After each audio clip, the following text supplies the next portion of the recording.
Est-ce que le 29 janvier, nous aurions dû confiner le pays?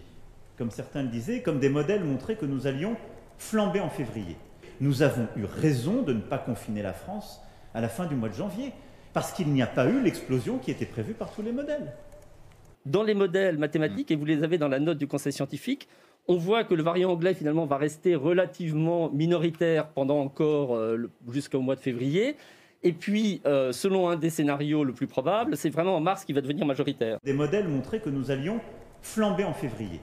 Si on regarde ce que l'introduction du variant anglais en particulier, et qu'on fait de la prédiction avec des modèles qui travaillent, on se rend compte que si nous continuons sans rien faire de plus, nous allons nous trouver dans une situation extrêmement difficile, comme les autres pays, dès la mi-mars. Des modèles montraient que nous allions flamber en février. Et toutes les modélisations montrent qu'à partir du mois de mars...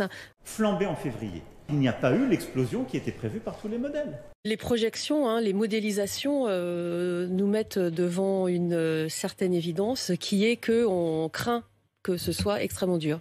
Vous attendez, en particulier mars. À partir du début du mois de mars, et l'inflexion s'est passée entre le 8 et le 10 mars, il y a eu une accélération que vous avez vue dans les taux d'incidence, et très rapidement ensuite, de manière assez surprenante, dans les entrées en réanimation. Vous attendez à ce que le mois de mars soit très dur? De manière assez surprenante, dans les entrées en réanimation. On s'attend à ce que le mois de mars soit très dur.